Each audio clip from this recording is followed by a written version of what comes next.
দশম শ্রেণীর প্রিয় শিক্ষার্থীরা, আমরা এখন এই ভিডিওতে তোমাদের এই যে কোষে দেখি 11.1 এখানকার এই একের দাগের এই 5 নম্বর জ্যামিতিক প্রশ্নটি বা সম্পাদ্যটি আমরা এখন খুবই সহজ সরলভাবে আলোচনা করে অঙ্কন করব। ঠিক আছে, তো প্রিয় শিক্ষার্থীরা, আমরা প্রথমে প্রশ্নটা একটু ভালোভাবে পড়ি। প্রশ্ন এখানে আমাদের দেওয়া রয়েছে, একটি ত্রিভুজ আঁকি যার একটি বাহুর দৈর্ঘ্য 6.7 সেমি এবং বাহু সংলগ্ন কোণ দুটির পরিমাণ দেওয়া রয়েছে আমাদের 75 ডিগ্রি ও 55 ডিগ্রি। ঠিক আছে, এই যে এই তিনটি পরিমাপ দ্বারা আমাদের একটি ত্রিভুজ অঙ্কন করতে বলা হয়েছে। তারপর সেই ত্রিভুজের আমাদের পরিবৃত্ত অঙ্কন করে পরিবৃত্তের পরিকেন্দ্রের অবস্থান ও পরিবেশাতের দৈর্ঘ্য আমাদের মেপে লিখতে বলা হয়েছে। আমরা খুবই সহজ সরলভাবে আলোচনা করে অঙ্কন করব। তোমরা মনোযোগ সহকারে দেখো, অবশ্যই তোমরা ভালোভাবে বুঝতে পারবে। তো প্রিয় শিক্ষার্থীরা, আমরা প্রথমে প্রশ্নে দেওয়া ত্রিভুজের একটি বাহুর দৈর্ঘ্য 6.7 সেমির পরিমাপটি নেই। শূন্যের বড় দাগ, এখান থেকে হিসেব শুরু। এই 6.7 মানে ছোট ছোট দাগগুলি 1 2 3 4 5 6 7, এই দুই বিন্দু যুক্ত, এটি হচ্ছে 6.7 সেমি। আমাদের ত্রিভুজের অপর দুটি কোণের পরিমাপ দেওয়া রয়েছে, একটি হচ্ছে 75 ডিগ্রি আর অপরটি হচ্ছে 55 ডিগ্রি। ঠিক আছে, দেখো আমরা এইভাবে দুটি সরল রেখা নেব প্রথমে, নিয়ে এই আইডিয়া করে মাঝে এখানে বিন্দু আমরা চাঁদার মাধ্যমে 75 ডিগ্রি ও 55 ডিগ্রির পরিমাপটি নেব। ঠিক আছে, দেখো এই যে চাঁদাটি এভাবে বসাতে হবে। ঠিক আছে, ভালোভাবে বসিয়ে এই যে 70 আর 80 এর মাঝে 75 হবে, 1 2 3 4 5, আর এখানে নেব আমরা 55 ডিগ্রি। এই যে 50 আর 60 এর মাঝে হচ্ছে 55, 1 2 3 4 5।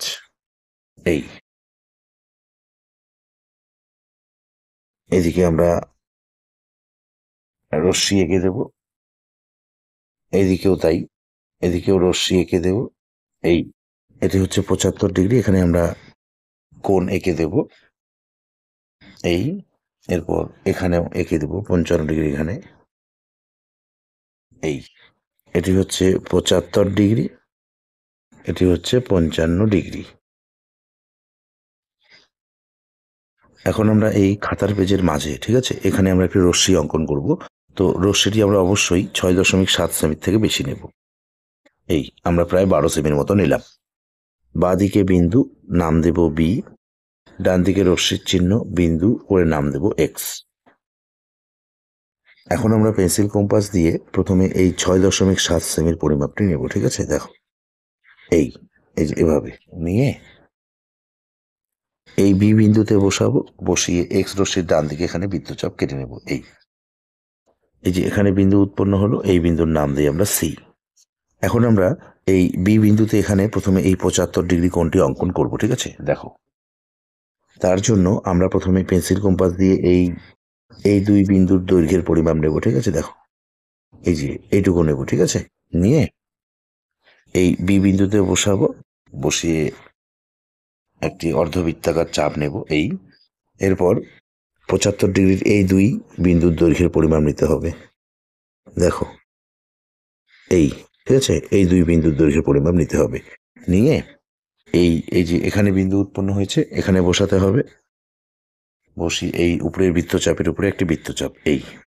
এখন এই যে এখানে বিন্দু উৎপন্ন হলো, এখন আমরা স্কেল দ্বারা এই দুই বিন্দু যুক্ত করে দিয়ে একটি রশ্মি অঙ্কন করব। রশ্মিটি আমরা বড় করেই আঁকবো। ঠিক আছে, এদিকে রশ্মির চিহ্ন, বিন্দু করে এখানে আমরা নাম দেই ওয়াই। এখন পেন্সিল কম্পাস দিয়ে আমরা এই 55 ডিগ্রির এই দুই বিন্দুর দৈর্ঘ্যের পরিমাপ নেব। ঠিক আছে, দেখো এই যে এভাবে নিতে হবে, নিয়ে এই সি বিন্দুতে বসাতে হবে। বসিয়ে এই যে এভাবে একটি অর্ধবৃত্তাকার চাপ কেটে নিতে হবে। এরপর 55 ডিগ্রির এই দুই বিন্দুর পরিমাপ নিতে হবে। দেখো এই যে এই দুই বিন্দুর পরিমাপ নিতে হবে। ঠিক আছে, নিয়ে এই যে এখানে বসাতে হবে। বসিয়ে এখানে বৃত্তচাপ কেটে নিতে হবে। একইভাবে এই যে এখানে বিন্দু উৎপন্ন হয়েছে, এই দুই বিন্দু যুক্ত করে এদিকে আরেকটি রশ্মি আঁকতে হবে। এই যে রশ্মির চিহ্ন, বিন্দু করে এই রশ্মির নাম দিই আমরা জেড। আর এই রশ্মি দুটি এই যে পরস্পর এখানে ছেদ করেছে, এই বিন্দুর নাম দিই আমরা এ।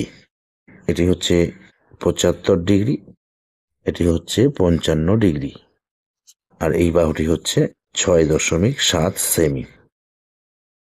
তো প্রিয় শিক্ষার্থীরা, আমরা এই যে এ বি সি ত্রিভুজটি অঙ্কন করলাম, ঠিক আছে, যার একটি বাহু দেওয়া রয়েছে 6.7 সেমি আর দুটি কোণের পরিমাপ দেওয়া রয়েছে 75 ডিগ্রি ও 55 ডিগ্রি। আমরা এখন এই ত্রিভুজের পরিবৃত্ত অঙ্কন করব।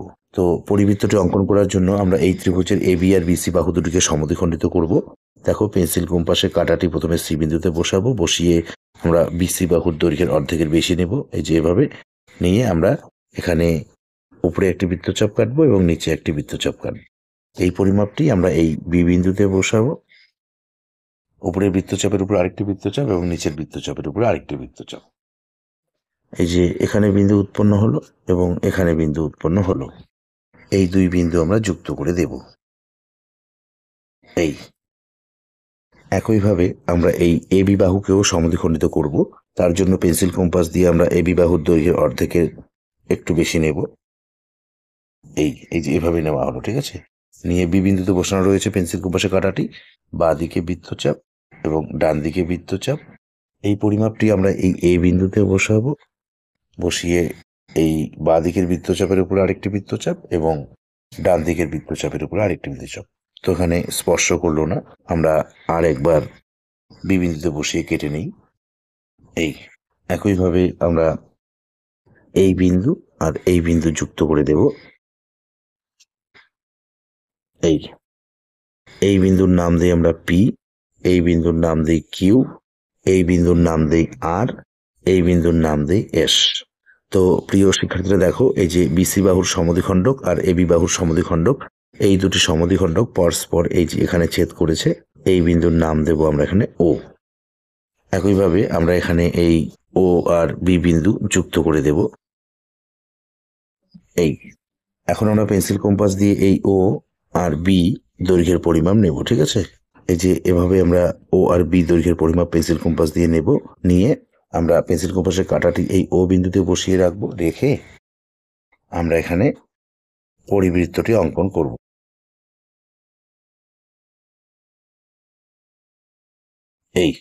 তো প্রিয় শিক্ষার্থীরা, আমরা এই যে এ বি সি ত্রিভুজের পরিবৃত্তটি অঙ্কন করলাম। এখন আমরা এই চিত্রটির বা সম্পাদনের নিচে একটি লাইন ভালোভাবে সাজিয়ে লিখব। তোমরাও পরীক্ষার খাতায় ভালোভাবে লিখবে, ঠিক আছে।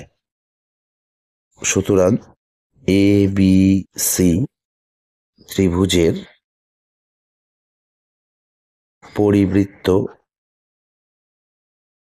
অঙ্কন করা হলো, যার পরিকেন্দ্র ও এবং পরিবেশার্ধ ও বি সমান, ওবির পরিমাপ আমরা স্কেল দ্বারা মেপে নেব 4.4 সেমি, 4.4 সেমি প্রায়।